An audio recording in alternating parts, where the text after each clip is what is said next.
Hello everyone, I'm Matthew Taylor. I'm the Chief Executive of the RSA. It's my pleasure to welcome you all here this evening. Just before we start, a colleague of ours, Carol Jackson, who's the Chief Operating Officer here for 7 years, and one of the last jobs that she did when she worked here was she oversaw, along with our Head of Fellowship, the development of the Rorthmells space down on -1 and -2. Anyway, after 7 years of fantastic service, Carol retired 3 weeks ago, but then this weekend she was tragically killed in a traffic accident. So the desire of all my colleagues here at the RSA was that we would treat her death as if she was still part of our family, and in that spirit I'd like you to join myself and my RSA colleagues in a moment's silence to remember Carol Jackson. Thank you.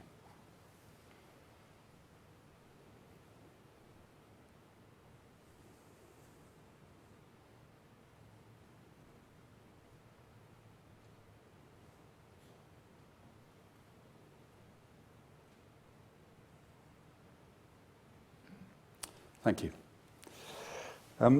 So we'll move on now to tonight's proceedings.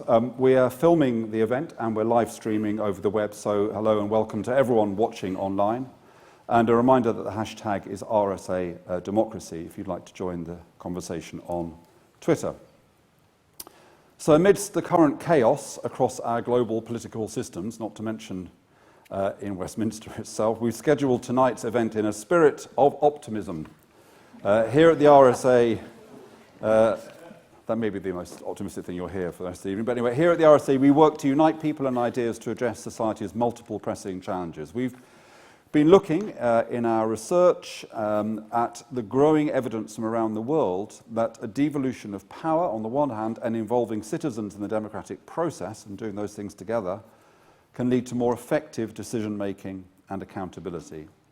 Our focus this evening is how a robust deliberative system can enhance representative democracy and help us resolve the seemingly intractable issue of climate change. This complex and long-term concern requires radical interventions to rebalance our economy as well as our politics towards a more equitable and sustained shared future. Now, I'm delighted to welcome this evening's distinguished speakers to help us explore the system change required to address these urgent challenges and the relationship between democratic reform and the environmental crisis. So our two speakers are Caroline Lucas, MP, and Professor David Runciman. Caroline is MP for Brighton Pavilion. She was leader of the Green Party between September 2008 and September 2012 and co-leader with Jonathan Bartley from September 2016 to September 2018. She's also a member of Parliament's Environmental Audit Committee. Responding to Caroline will be David, Professor of Politics at the University of Cambridge, Head of the Department of Politics and International Studies. He's a Director of the Leverhulme-funded Conspiracy and Democracy Research Project. He writes about politics for London Review of Books, and if you don't listen to his weekly podcast, Talking Politics, then, well, I don't know what you're doing, really, with your time. Apart from the RSA series, Polarised, it is the best thing that you can listen to, so I strongly encourage you to do that. So Caroline's going to speak for around 20 minutes. David's going to respond. I might ask a couple of questions, and then we're going to open up to the rest of you. So please now join me in welcoming Caroline Lucas.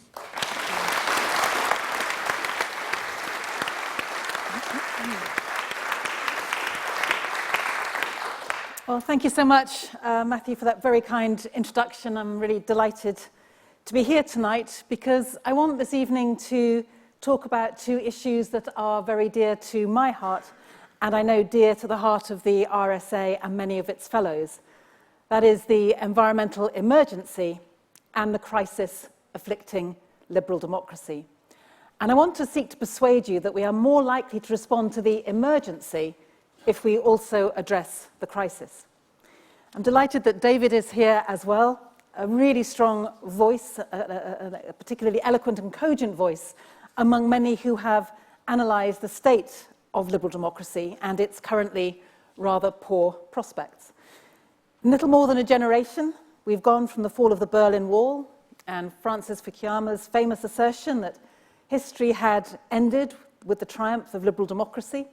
We've gone from that to the rise around the world of the 3 Ps of polarisation, populism, and pessimism.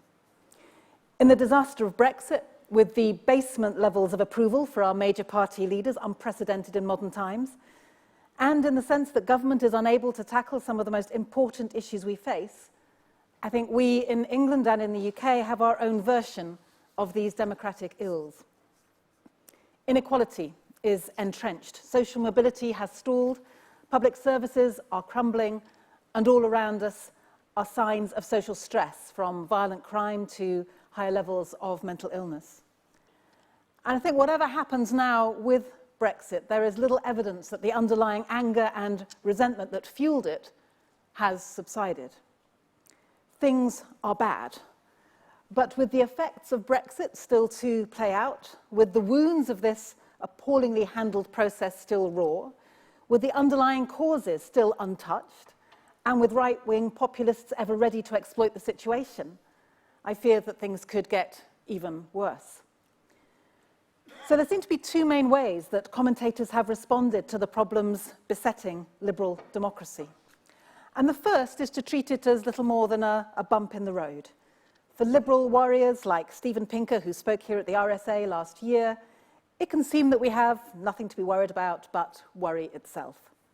People are healthier, they're better off, they're more tolerant, more peaceful than at any time in our history.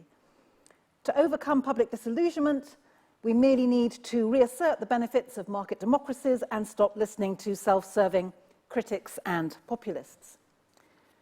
And in a way, that's not a view that should be ignored. In many ways, people today do have opportunities and a quality of life that a few generations ago would have been viewed with amazement by many. If we want to have hope for the future, it's clear that we do need to acknowledge the progress of the past. And in particular, I think we should recall the achievements of the post-war era, when brave governments rebuilt nations out of the ashes of war, when they increased living standards, they grew modern welfare states and laid the foundations for the personal freedoms and legal rights that we now cherish.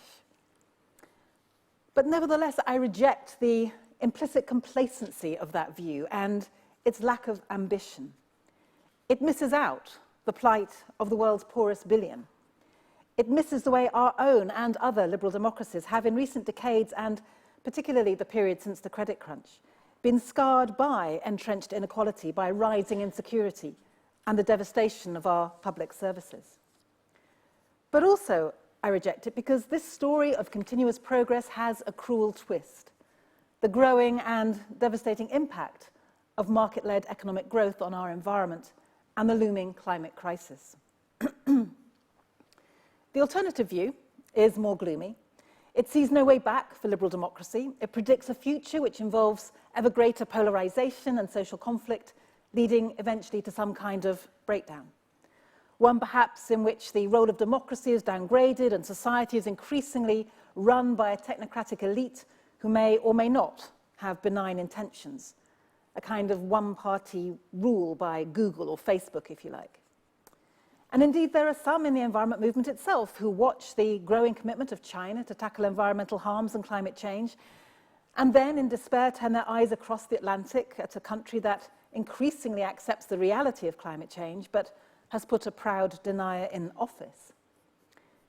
Now, the evidence used to suggest that democracies were lower emitters, that they were better at taking steps on climate change than authoritarian regimes. But recent research from the University of Gothenburg argues that that's only the case in well-functioning democracies free from corruption. So the point is that it's not simply being notionally democratic that is enough. It's also the quality of that democracy that matters. And that's why I adopt a slightly different position on the crisis of liberal democracy. I think the way to save it is to keep its core principles, of course: free and fair elections, the rule of law, freedom of speech and association, but fundamentally to change the way it works. Now, the Green democratic reform agenda is broad with a number of important elements. We support a fairer electoral system, which would, among other things, mean that I wasn't the only person at the Green Party's Christmas party. More seriously, it would mean voters get to choose between genuinely different views, rather than differences being played out in internal party conflict.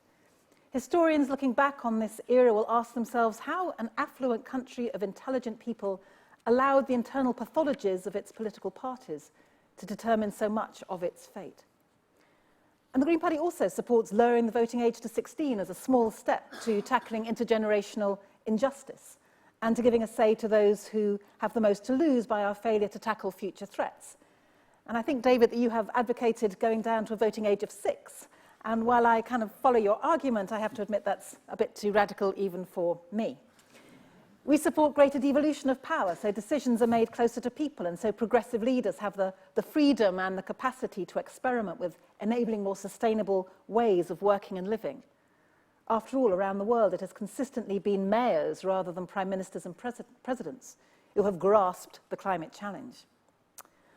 But this evening, I want to focus on one specific aspect of reform, which I know is going to be the subject of an RSA campaign this year. Because I believe that a significant expansion of the use of deliberative methods can both help to renew our ailing democracy and enable us to tackle some of the biggest challenges, of which, of course, protecting and restoring our environment and tackling the accelerating climate crisis are the greatest and the most urgent. Now, speaking to an audience in an organisation that is already involved in a national campaign for deliberation, I don't need to spend much time explaining the nuts and bolts. In essence, deliberation involves a group of citizens who broadly reflect the makeup and the beliefs of the place in question, spending time hearing and interrogating a full range of options and working together to reach shared opinions. But I want to explain why I think the principles of deliberation are so important and so relevant, particularly when it comes to the environment crisis. Before I do so, I should acknowledge, of course, that there is another alternative, and that is the greater use of referenda. But if Brexit has taught us anything, and we could debate that for quite a long time, if it has taught us anything, it is surely that referenda should be used only in those rare circumstances where an issue is basically binary and where the direct implications of a decision can be known in advance. And as we all know, much to our cost, that was not the case with Brexit. Our primary form of democracy is representative, and I'm certainly not suggesting today that deliberation should replace or supplant representation. But I do believe that it can help enhance the role and the effectiveness of representation by addressing some of its failings. Now, these are failings which citizens were perhaps willing to overlook when politics was more class-based, when people were more optimistic perhaps, and when we had lower expectations of choice in the rest of our lives. But the world has changed, and so must democracy. Because in many ways, representative democracy is an incredibly blunt instrument, especially so under first past the post. Every 5 years, a government is elected, generally with the votes of fewer than a third of the population, on the basis of a take-it-or-leave-it manifesto containing hundreds of policies. And then in power, governments have to respond to a whole new set of issues that they never even thought about before. Now, generally, we prefer shopping to politics, but as Matthew said in his annual lecture last year, imagine what we would think of supermarkets if we had to elect a single brand every 5 years, and then we were not only compelled to use that store, but it could decide what to put in our shopping basket and how much it wanted to charge us for it. A cruel irony of our system is the perception that as soon as people become formal representatives, they enter the political bubble and cease to be representative of ordinary citizens. Now, such a perception may seem harsh, but it does contain truth, and in one aspect particularly. Because generally politicians, and certainly those with any ambition, are in their day-to-day dealings more beholden to their parties than they are to the electorate. And yet in terms of values, habits, and makeup, political parties are highly unrepresentative of the public at large. And yes, this is true even of the Greens as well, although we have our debates in public rather than behind closed doors, and we have a structure that deliberately disperses power throughout the party. But I believe democratic deliberation addresses both of these flaws head-on. First, it can, in key areas, help to provide a direct mandate, not only strengthening accountability, but legitimizing the kind of difficult choices on issues from social care funding to drug laws that many politicians otherwise find hard to, or try hard to avoid. Second, bringing the views of so-called ordinary citizens into the heart of policy addresses the problem of representatives not being particularly representative. Citizens' juries, like legal juries, one of our few historic institutions that have not come under sustained reputational attack, they rely on simple and powerful assumptions by the public, namely that if I had heard the same evidence, I would have reached the same conclusion. And if that sounds unrealistic, then the great thing about deliberation is that there is now a wealth of evidence from around the world stretching back many years, both for its value as a process and as a source of good recommendations. Now, of course, I'm particularly keen on those examples which underline my point about deliberation favouring sustainability. And so, for example, there was the deliberative process in Texas in the late 90s, where following detailed briefing and extended discussion, the understanding of renewable energy and support for them went up substantially, and it resulted in the state going from among the worst to among the best in the US in terms of renewable energy. Or the project in Zhengzhou Township, China, where participants were presented with a set of 30 infrastructure projects, ranging from roads to schools to gardens, with the promise that 10 to 12 of those most favoured projects would go ahead and be built. And the top projects consisted of 8 environmental projects and 1 road-related project. The township appointed an official dedicated to environmental affairs, and indeed the infrastructural projects were then carried out. And of course, deliberation has been used successfully on all sorts of other issues. Last year, a citizens' jury on the future of social care was commissioned by 2 common select committees and organised by the charity Involve. Its recommendations were widely deemed to be sensible, fair, and a great deal bolder than existing policy. Deliberation, I think, can also iron out the problems with direct democracy.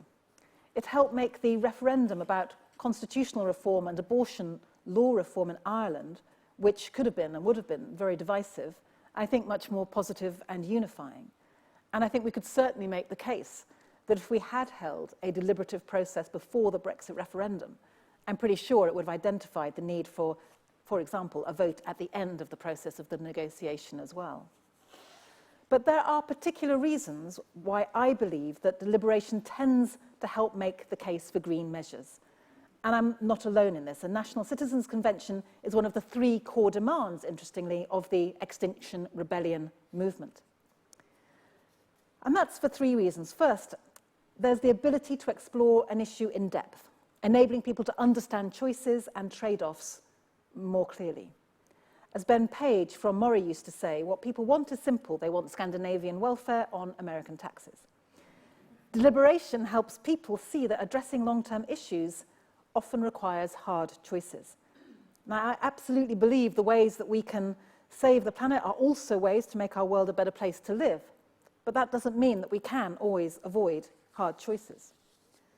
Second, while the pursuit of votes in representative democracies can often lead to kind of a retail politics in which parties seek to outbid each other in buying off certain sections of the electorate, deliberation, by contrast, gives a voice to a genuine cross-section of the community, putting the onus on finding solutions that work for everyone. And third, ownership. Ownership is a tendency of deliberation that people start off blaming the government, but end up recognizing that citizens themselves have to accept changes in our assumptions and the way that we live. Now, environmentalism is not something that should be done to people. It is something which should be done with people and which should, in the process, give citizens fresh agency and hope. So I believe that if we are to successfully get off the collision course that we are currently on with climate breakdown, then we need to do it in a way that is fully democratic. And if we're to do that, we urgently need to see the establishment of citizens' assemblies to draw up the plans that would have widespread public consent. That doesn't mean that environmentalists will always get what they want from the process. That clearly is not how democracy works. A deliberation in Japan after Fukushima, for example, recommended shifting from nuclear power by 2030, but it also recommended that the security of energy supply was a more immediate priority than carbon reductions. But there is a broader point here, which goes to my ambitions for the Green Party and the broader movement, because our commitment to fundamental democratic reform is a signal.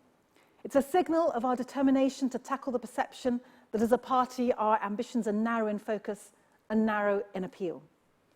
Because we in the Green Party don't just care about the fabric of our natural world, vital though that is. We care about the fabric of our public services, the fabric of our communities, the fabric of our unbalanced, vulnerable and dysfunctional economy. So yes, we are the party for people who care about the planet and our own precious environmental resources. But we are also the party for those who care about their fellow human beings, for those who want an economy that offers everyone decent work and the opportunity for self-development, and for those who want a democracy that works and can make people proud of their country. British politics is in a state of flux. There is much talk of realignments. I believe that the progressive, responsible, mobilizing values and ideas of green politics can and must be at the heart of the new politics that we so desperately need. But the Green Party also needs a broader platform for another reason. Simply, we cannot now build a better future for Britain through piecemeal change by attempts to ameliorate the consequences of a broken system. A successful, sustainable country can't be achieved simply by demanding better policies on renewable energy or waste or air quality, vital as all of those are. Social justice, which is our responsibility to each other today, and environmental justice, our responsibility to the planet, to nature, and to future generations, are inextricably linked. And a country that works for the 21st century and works for its citizens will be one that has reimagined its approach to the environment, but has also reimagined a fair and cohesive society, reimagined an economy that offers dignity and opportunity, reimagined a powerful, engaged democracy, and reimagined as well the relationship between all of these two. It is not simply policy change that we need, it is system change, a new story of national pride and renewal. And if our focus is the future, then there is one challenge that stands out more than any other. We live in an era of unprecedented technological change and scientific advance. And just as the Industrial Revolution and the mass production revolution transformed life in the 19th and 20th centuries, so in my lifetime, the internet has changed everything, from the way we do business to the way we make friends. But most people think the next wave, the fourth industrial revolution, will be the most significant of all. Those who are pessimistic warn of mass unemployment, escalating inequality, all-pervasive surveillance capitalism, robots taking over. The optimists promise a step change in human fulfillment and freedom, and the capacity to solve challenges ranging from cancer to climate change. Rightly governed, rightly directed, rightly integrated technology does have the scope to transform our world and our lives. And in case anyone thinks Greens are technophobes, let me underline that technology is a vital part of how we address the accelerating climate crisis. But despite the opportunities, most people now say they feel pessimistic about the impact of technology on their work and on their lives. So whether technology serves the purposes only of a small number of super-rich individuals running and investing in global corporations and those authoritarian leaders of undemocratic states, or whether it's directed to the needs of our people and our planet, may be one of the most important issues humanity now faces. It's one that cannot be addressed without questioning the driving logic of our economy and renewing our democratic governance of that economy. After all, even the Conservative government now accepts the principle of an industrial strategy directed towards national goals. So renewing democracy can help us democratize our economy. Deliberative processes, including ones organized by the RSA on AI, for example, have shown citizens can make very thoughtful judgments about the dilemmas thrown up by technological change. And what's more, technology can be part of how we renew democracy, as we're seeing with experiments in large-scale public engagement in cities from Minnesota to Seoul to Madrid.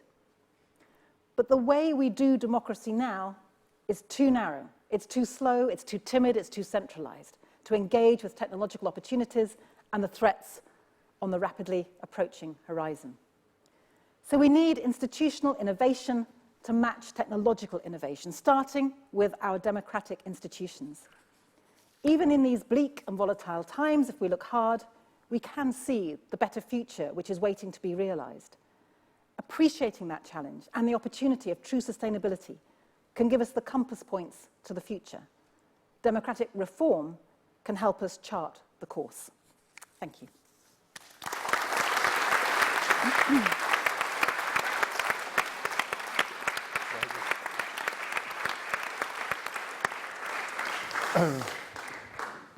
David, over to you. Thank you very much. Thanks for the invitation to respond on this really important theme. Maybe slightly disappointingly, I don't really dissent with anything that Caroline said. I am persuaded, and partly persuaded by the work that Matthew's done here, that our democracies desperately need what deliberation can bring. And I'm also persuaded that, as currently constituted, our democracies are not up to the challenge of the climate emergency. But I want to say something about that last point, because it's a difficult thing to think about in a world in which many people, for many different reasons, are questioning whether our democracies are up to the challenge, and they don't all have either democracy's best interests at heart or the climate's best interests at heart. And I think there's an inevitable and understandable defensiveness about being seen to criticize democracy at a time when it is under such threat from so many different sources. And I think it produces a kind of uncertainty about how to respond. So I want to give just one example, and this is from someone who I think spoke here a couple of weeks ago, David Wallace Wells. He's the author of The Uninhabitable Earth, which is a bestseller, a recently published book about, in his words, the hellscape we face on current trajectories of warming. So not worst-case scenarios, but on current trajectories. He describes a world in a generation, at most two, which will be, in some fundamental respects, uninhabitable. So it's an apocalyptic book. And it has many critics who say that this kind of apocalyptic description of our future is fundamentally leaves us unable to know how to respond. It's disabling. It breeds fatalism and pessimism. It leaves people feeling powerless. And in response to that challenge, this is in an interview he gave in The Guardian, someone said to him, after reading your book, why would anyone think it was worth doing anything? And he says, no, my book is a call to arms. It tells us that we must act, and we must act now. And the interviewer said, well, what should we do? And he said, I quote, just vote. That isn't good enough. If the future we face is the one that he describes, why would just voting be good enough to tackle it? For some of the reasons that Caroline described. Voting is an incredibly crude form of politics. We know that elections are haphazard and often random events that produce surprising results. And even if we get the people we want elected, just electing them doesn't guarantee that they will deliver on what we elected them for, because they then have to run it through these well-established political systems. So what he's essentially saying, I think, to an American audience is vote for people who are advocating a Green New Deal. And if enough of you do that, we'll be okay. I'm not sure that's right. I'm not sure that if enough people vote for a Green New Deal, A, it'll win, and B, even if the people who advocate it win, they will be able to deliver it.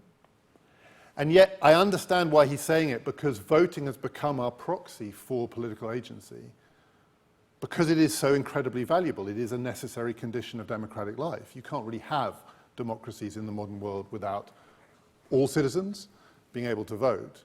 But it is not a sufficient condition, and yet it's become a kind of proxy for the whole package.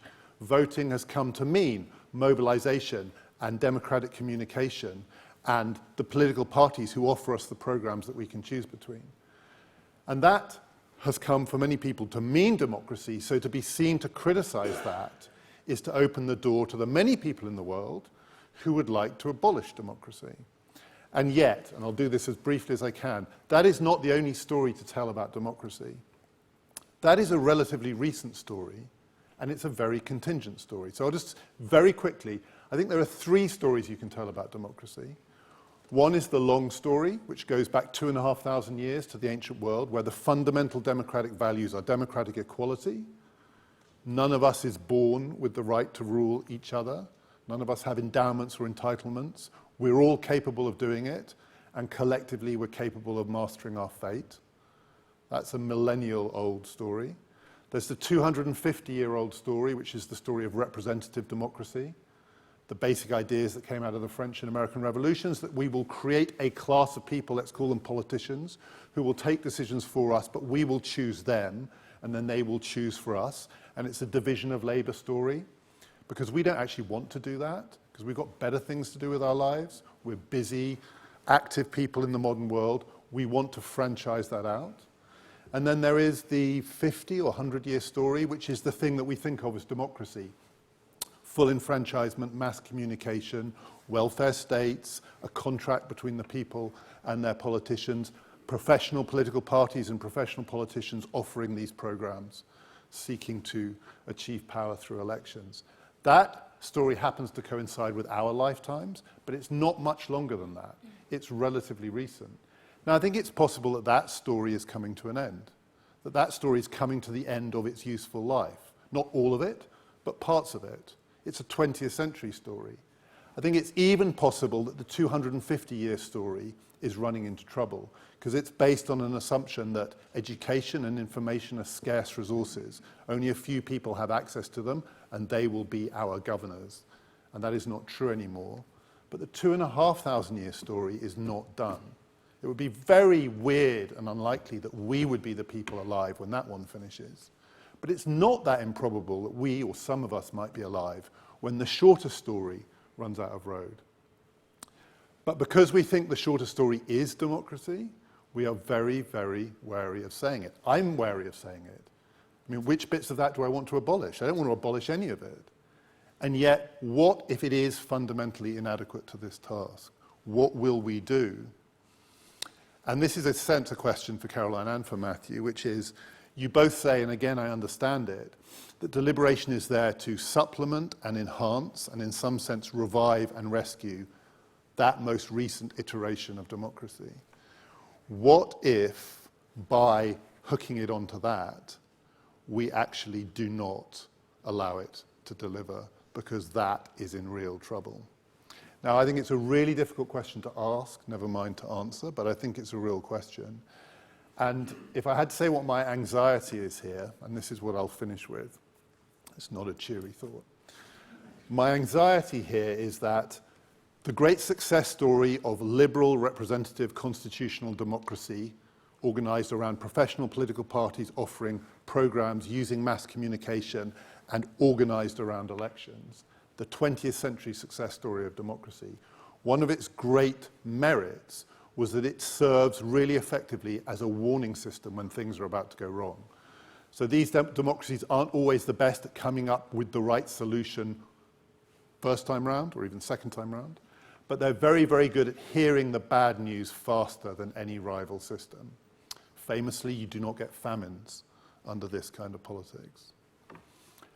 I'm not sure this challenge, the climate emergency, fits that model.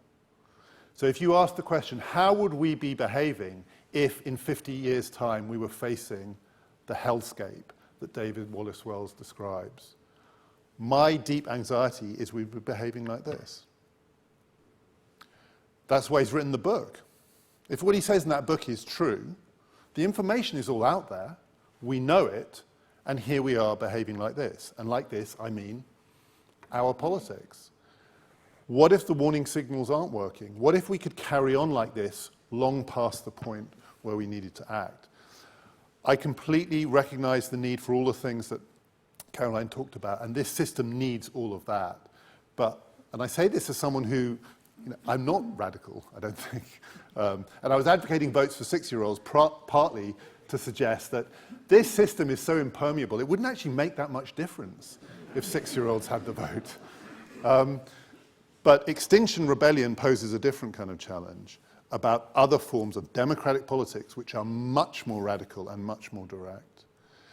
And I think we have to be open to that possibility too, that as we move forward through the next generation or more, there are points at which we mustn't think that democratic reform is all about rescuing this form of politics. We have to be open to the possibility that the 2,500-year story has still got a long, long way to run, and we can be collectively masters of our own fate. But even the 250-year story, and certainly the 50, 100-year story, at some point will need to be replaced by something else. Thanks.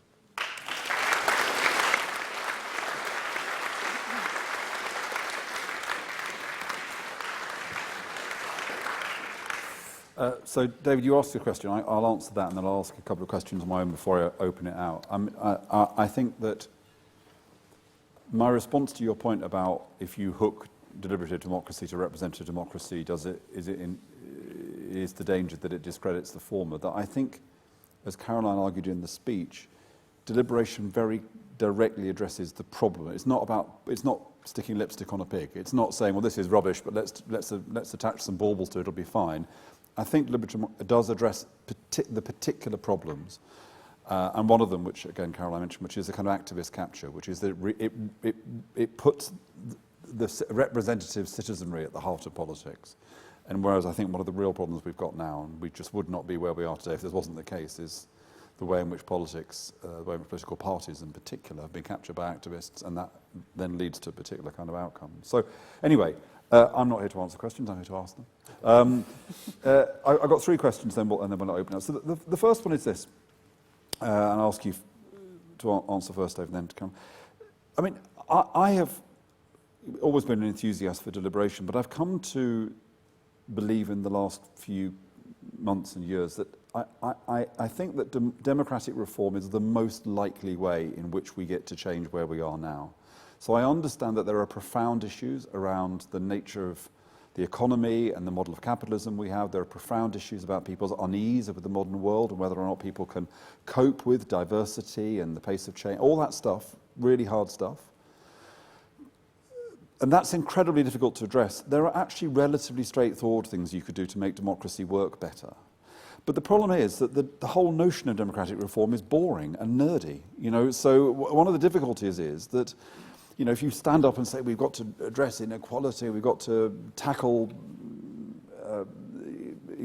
if you were in a different kind of audience, tackle immigration or whatever, people would say, yes, that's the problem. But you say, well, actually, it's about a set of changes to our voting system and devolving power and all this. It immediately feels like it's the obsession of a small number of people who care about this stuff. Can we make democratic reform something that interests ordinary people, mobilizes ordinary people? That's my question. Caroline? I bloody well hope so. Otherwise, we've got a lot of problems. I mean, I think. Sorry to come straight to Brexit quite so quickly, but Brexit showed that people want to have a say.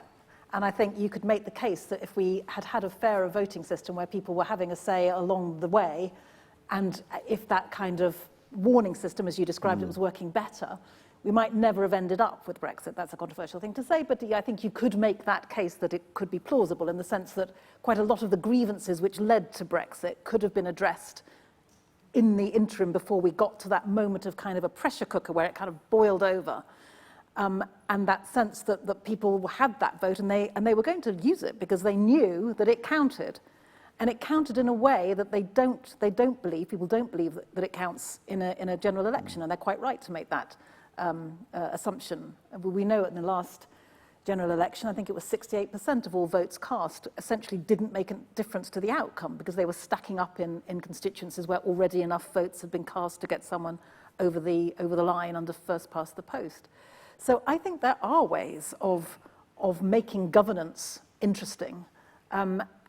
Definitely not if you're talking about Standing Order 6, little 5.2, no. But if it's actually about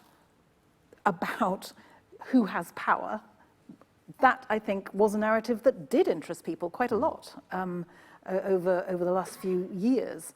So if you were to frame it like that, I think we'd get an awful lot more people interested in it.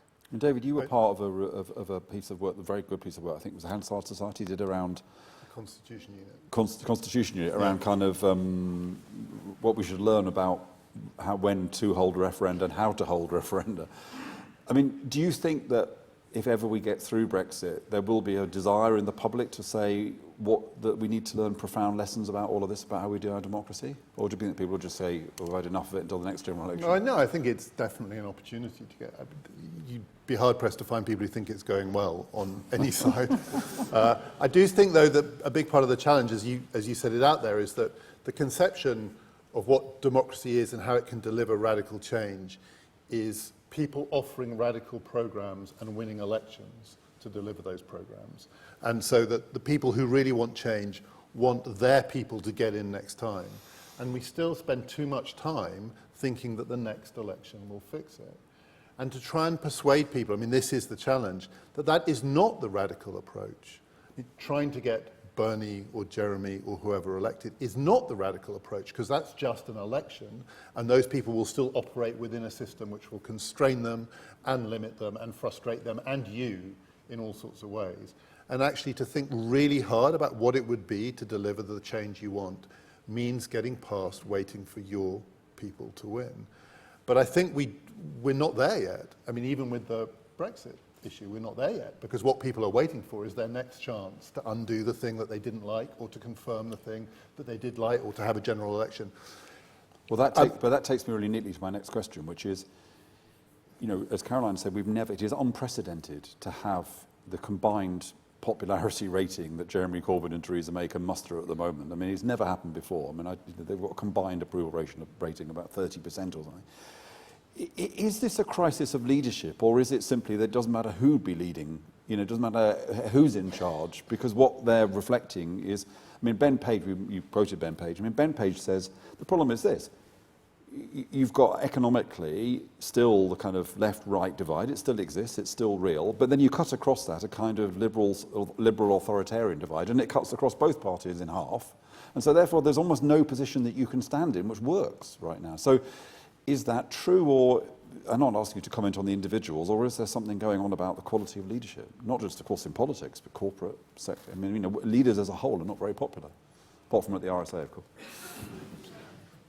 I mean, I definitely think that the fundamental political divisions we have do not map onto the political system that we have, generational, educational, authoritarian, so on. I mean, none of that, there aren't parties that can speak for those people. You know, the most astonishing recent piece of polling is, as you say, no one likes either of the two main parties or their leaders, and yet when they're polled, how will you vote in the next election, we're still, the independent group has changed it a bit, but we're still at roughly 80%.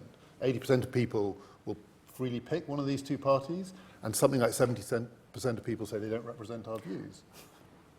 Freely pick is quite a loaded term. I'm not sure they're freely picking. I think they are working within the system. Yeah, and so, I mean, you know, I have a lot of sympathy with the point that you were making. You know, is our democracy, could it be reformed in such a way that we could take the incredibly bold decisions that we're going to need to take incredibly fast if we're to have any hope of avoiding David Wallace Wells's hellscape?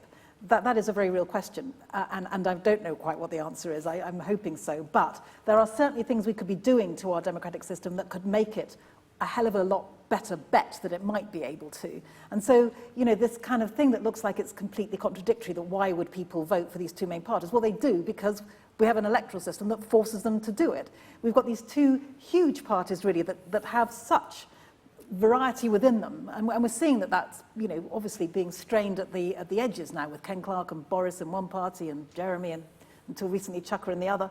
You know, if we had a proportional system, then we would have a much greater variety of numbers of parties out there who would then form coalitions, making it clear in advance what the issues were around red lines and what weren't, so you wouldn't have a Nick Clegg tuition fees moment. You would know in advance where the likely common ground was going to be. But I think that would go some way to enabling people to actually vote for what they believe in. And I know this is boring, but there's a wonderful website called Vote for Policies. You probably know it. And people are invited to vote blind for which policy they like best out of a section, you know, a selection of, say, 10 policies on education or health or the environment. They don't know which party those policies belong to.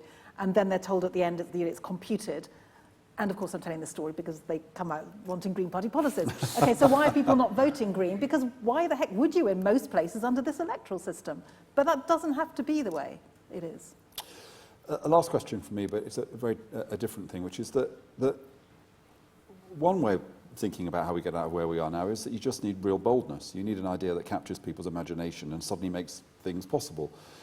You've did a program recently on the Green New Deal in your excellent podcast. I'm kind of interested in, I mean, the phrase New Deal is devalued in Britain because Gordon Brown used it for every single initiative he ever, New Deal for libraries, you know. But notwithstanding that, what was your perspective when you did the program at the end of it? Is the Green New Deal, as it's talked about in America, which is one of those kind of system, you talked about a system reform, that is a kind of system reform idea. You know, Can I just say it did start in the UK, a group of 9 of us in 2007, and then I'm very delighted that, of course, AOC's taken it up and done amazing things with it. Well, well done for that. Just well just done for the for record. that. Yes. So, but what is your sense that there is a possibility still where we are, that a big idea, in the way that's what you need, an idea that is so big that people go, okay, forget everything else, let's try it. Yeah, I do, and I think the Green New Deal could be it. But the challenge with the Green New Deal and the way it's framed, the fact it's called the Green New Deal, is it's trying to funnel that big idea through the familiar structures and rhythms of American politics. And it's possible that that idea will not fit through that. So there is that kind of chicken and egg issue here. Maybe the big idea is the thing that will produce the system change. But it is possible that this system will block that idea. And it is that fundamental dilemma of 21st century politics. Is it different or not? Can we actually, because so many progressive reforms in the 20th century worked.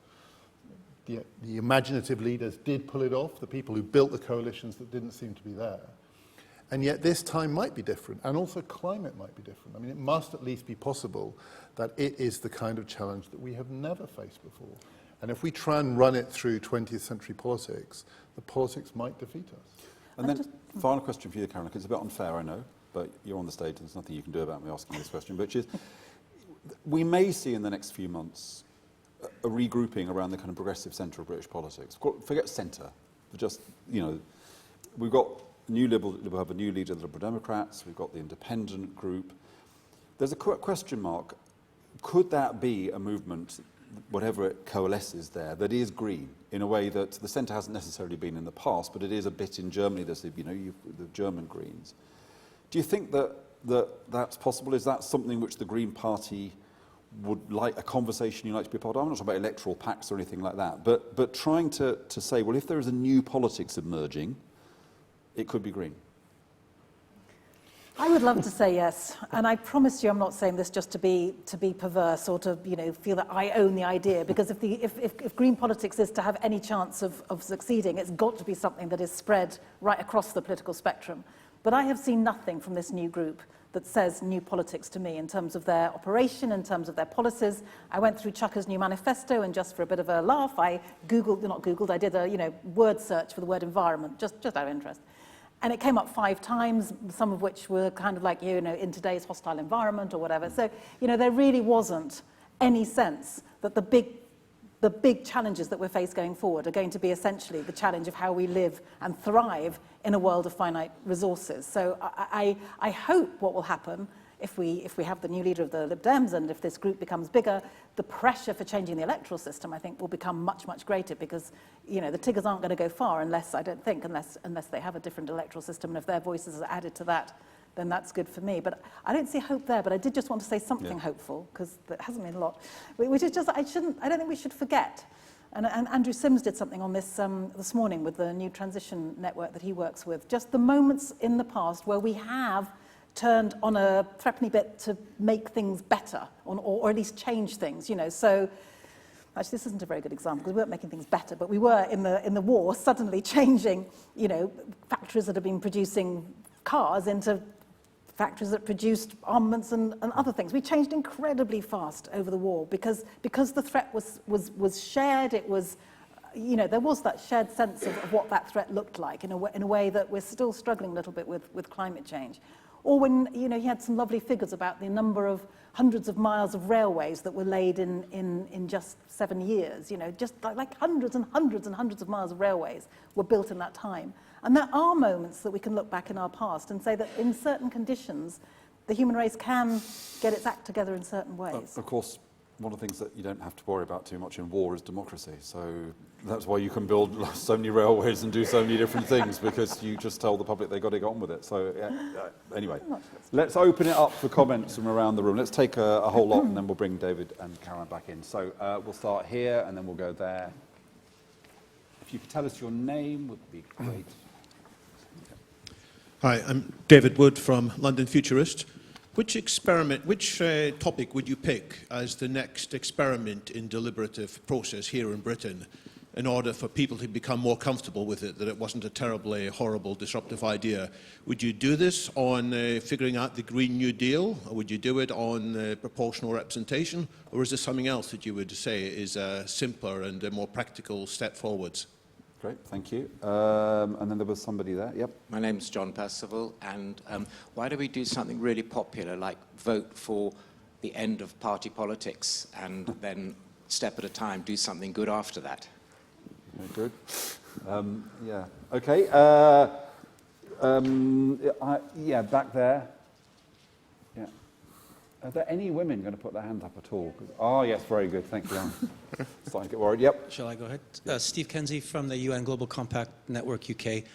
Another revelation from Brexit, I suppose, is our perhaps the existence of alternative universes in terms of, Caroline, you mentioned if we had the common set of evidence, we'd reach perhaps the same conclusion, but Guardian readers and Daily Mail readers are perhaps dealing, in possession of very different sets of evidence. And so how do we reconcile and get to a common set of facts so that we could start to perhaps find some common ground?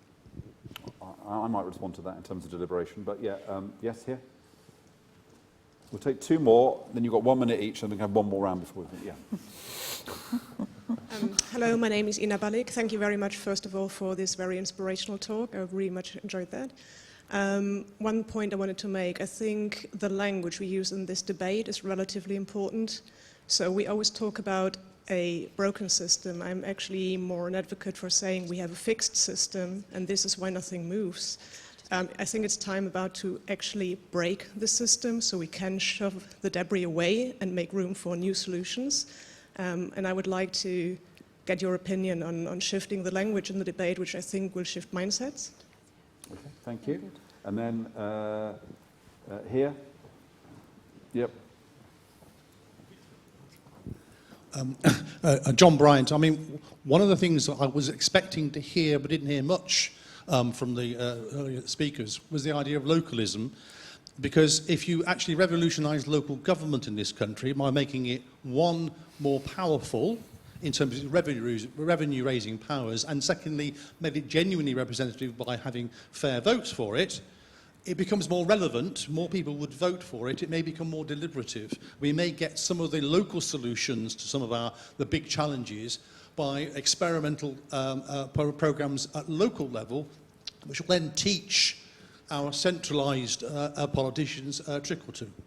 Great. I think Caroline did mention that. Right, okay, I'm going to answer just in terms of deliberative processes, the way they work is that they're given information from a variety of different sources beforehand. They all have the same information from a variety of sources, and they come together for the deliberative process. So one of the advantages of deliberation is that the citizens who participate all look at the same stuff, but they look at stuff which is across the kind of spectrum of different views. That's one of the things that works about it. Okay, just pick 1 or 2 points very quickly. We've got time for another round very quick. We have one. So I'll quickly do two. Yeah. I completely agree. I wouldn't call it, fixed makes it sound too much like a conspiracy, but I think it's frozen. Yeah. I think it's stuck. And I agree, we should break it. I mean, it's our fear of breaking something that's stuck that keeps us stuck. And we need to be more imaginative, and actually we need to have more courage around that. What would I do is it's hard, but I do think that we're all increasingly aware that the role that the big technology companies play in our lives is very, very potentially threatening, but also we're increasingly dependent. And it's a real issue for people, for parents, for children, cuts across generations. Politicians are struggling to know how to talk about it. People are struggling to understand the nature of what we could do, how extensive are our powers, are our governments as dependent as we are? That's where I would start, that question. How do you regulate technology monopolies? So I'm going to disagree with you about the fixed versus stuck. I think fixed is a very good word, and I don't think you have to be a conspiracy theorist to recognise that there are vested interests in, in the status quo, or whether it's the fossil fuel companies, or whether it's the people who benefit from first past the post. But there are vested interests, and so I think that language is incredibly important, and I shall now use fixed going forward. I think that's very helpful. The other phrase I hate and then is, it'll all change, and tonight will be the moment. The other one was the one I hated, the famous left behind, as if they're just kind of fallen down the back of the sofa by mistake, rather than that it's actually a function of a system of globalization that depends on there being winners and losers. So I'm really with you on that.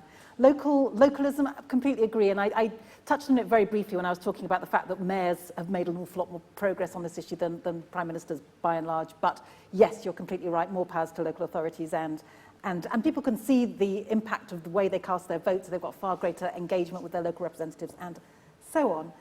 Just on the issue of the different varieties of evidence in front of you, I mean, the key thing, of course, just to add, and I think it's probably what you were getting at too, is about regulating the adverts on Facebook and so forth, political adverts, because at the moment, you know, at the minute, at least if you have the Telegraph and the Daily Mail or the Mirror or whatever, you can see the range of different information that people are getting. But with these dedicated Facebook advertisements, you've got no idea what other people are seeing, and so you don't even know the kind of the spectrum of lies. So I'll stop you there, because I know you've got to vote, so you've got to go. But I did promise another round. These are going to be incredibly tight questions, and I'm going to find another woman. I am going to find another woman. No, I'm not. Yes, I am. There. Hello, my name's Gail, and I'm from Swap It Up. I think there was a tremendous amount of energy that occurred on Friday with the young people that gathered to march on the climate change.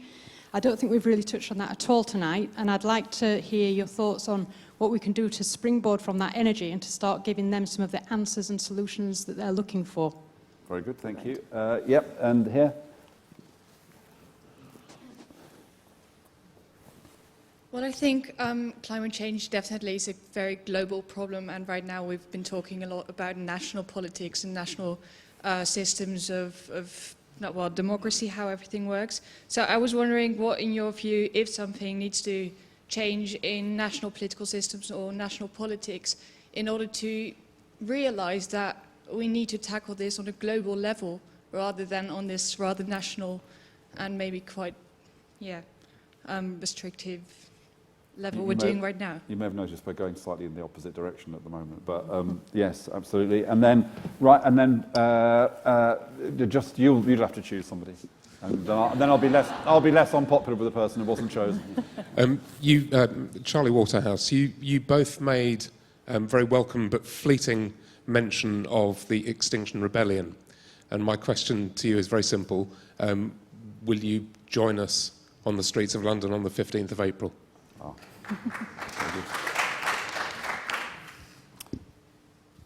Go on then. I'll give you as long as I could to decide how to answer that one. So I'll give an answer that touched on all of them.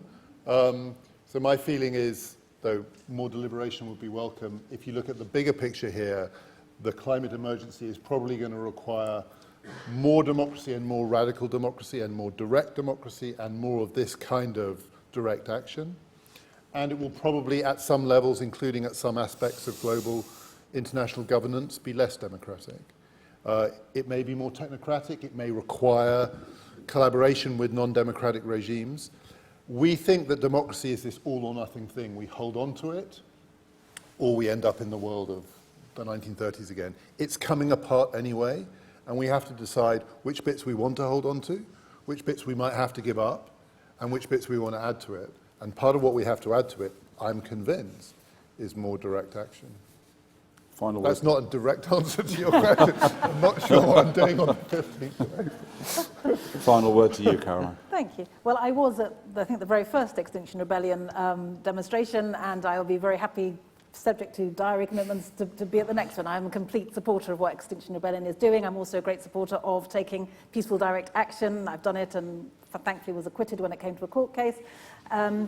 I think that the climate strikers are doing an amazing job. I mean, the idea that one 16-year-old girl a year ago could have triggered what is now in over 71 countries, I think is just, whenever anyone says to you an individual can't change things, I mean, this is just extraordinary. So I think that's great. I just wanted to say something about what that means for our political system, because what I've observed before when we've had things like the Occupy movement and so forth is that those movements have been fantastic at getting issues on the political agenda and putting focus on them, but they've been less good at actually helping to resolve them. And so if we had more time, it'd be really interesting to look at that relationship between the direct democracy and the direct action on the streets and how that actually translates into change that enough people are signed up to in terms of making that actually happen. Because I come back to the point that I said earlier, that I think there will be really hard choices to be made. I just made a little film with Franny Armstrong last week that was to mark the 10th anniversary of The Age of Stupid, that film that she made all about climate change 10 years ago. And we were doing a little kind of what if we had actually taken the right action. And one of the things in it was an announcement being made that there was going to be one more flight that everybody could take so they can go and say goodbye to their family who might be on the other end of this world. And this meant a lot to me because my son is studying in California, and it really came home. If we're serious, what are we going to do about aviation? We don't have any technological fixes for aviation yet. How are we going to get people to say maybe one more flight, folks, and that's it until there is the technological breakthrough that we need to find a way of flying in a way that doesn't massively heat the planet? I don't know what the answer is to that, but somehow we are going to need a bloody good deliberative process, Matthew, that is going to mean that people are going to say, yep, we're going to give up flying for a while. Well, thank you. We'll be continuing this conversation here at the RSA around democratic reform, and we talked about deliberation today, we've talked about electoral reform, we've talked about devolution. I think for the RSA, a critical question that we keep wanting to come back to is how do you encourage greater participation in society, greater participation in our democracy, in our economy, in society. It's a big theme for us, so please look at our website, come back to future events. If you want to hang around now and continue the conversation, please go down to our Royal Smells coffee shop afterwards. But thank you for joining us, thank you for your questions, and please join me in thanking Caroline and David.